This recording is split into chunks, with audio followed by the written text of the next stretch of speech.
apalagi yang isu-isu kemarin masalah nasab ya. Saya lihat banyak kemudian umat Islam yang terpecah belah. Seharusnya kita itu saling menghormati, saling mengasihi.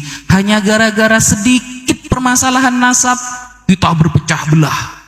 Ada yang kemudian meragukan nasab Habaib. Tidak percaya Habib bukan keturunan Nabi, terserah.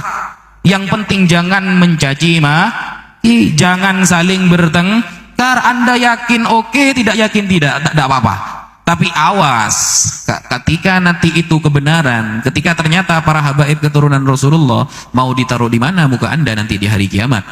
Kenapa? Karena seorang kakek itu lebih cinta kepada cucunya biasanya daripada anaknya loh. Ingat, kakek itu kalau kepada cucu lebih dari anak. Kakek itu paling sayang kepada cucu. Betul apa tidak, Pak? Anak kalau mau minta sepeda motor disuruh kredit, Pak. Tapi kalau cucu yang minta, kakek itu akan berusaha. Awas kalau sampai beneran ternyata di akhirat para habaib adalah keturunan Rasulullah, cucu Rasulullah. Nah, itu akan Anda tanggung sendiri nanti akibatnya. Bahkan teman Al-Fakir yang baru mu'allaf beberapa hari lalu, dan bahkan alhamdulillah besok ada 2 orang lagi yang akan mu'allaf masuk kepada Islam dari kalangan umat sebelah. Mereka mengatakan, ini mu'allaf loh. Orang mu'allaf mengatakan begini, Ustaz, itu sekarang rame-rame nasab, kenapa Ustaz? Ya biasalah, ada orang yang tidak mengakui bahwa habaib keturunan Nabi. Ini orang mu'alaf mengatakan begini, itu kalau andaikan ternyata di akhirat mereka adalah cucu Nabi, kira-kira apa yang akan Nabi lakukan kepada mereka Ustaz ya? Pasti marah itu katanya. Masa cucunya dihina-hina kayak gitu? Saya aja kalau melihat cucu saya dihina, saya gak terima. Mu'alaf punya pikiran seperti itu? Loh, kita yang beriman bertahun-tahun kadang gak punya pikiran seperti itu, Pak.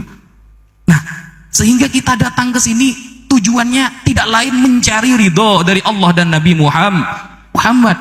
Khairukum li ahli min ba'di, kata Nabi. Disebutkan di dalam kitab Al-Majmu'uz Zawaid.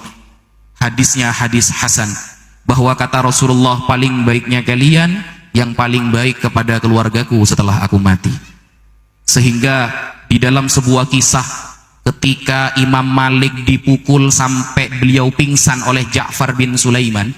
Ja'far bin Sulaiman cucu Nabi dipukul Imam Malik sampai pingsan. Apa kata Imam Malik? Wallahi, aku halalkan pukulannya. Aku tidak mau melihat ada cucu Nabi masuk neraka hanya gara-gara aku. Imam Malik, Pak, pendiri mazhab Maliki. Imam Ahmad bin Hanbal di dalam kitab Al-Adabus Syar'iyyah wal Minahul Mar'iyah yang ditulis oleh Al-Imam Ibnul Muflih Al-Maqdisi, Imam Ahmad terkenal hafal 1 juta hadis. Beliau itu terkenal hafal 1 juta hadis. Sholatnya beliau 1 hari 1 malam itu 300 rakaat. Gara-gara beliau masuk penjara, di penjara beliau dipukul, akhirnya sholatnya berkurang menjadi 150 rakaat dalam sehari semalam. Beliau kalau ketemu sayyid yang kecil mundur, Pak, takut. Imam Ahmad ini jangan ditanyakan dalil kalau Imam Ahmad, Pak. Imam Syafi'i, apa kata beliau?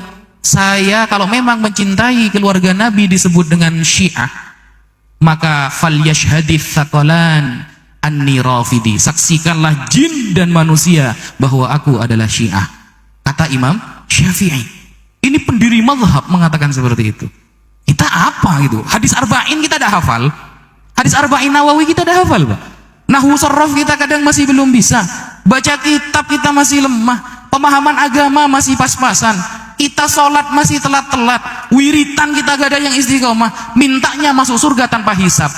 Mustahil, guys.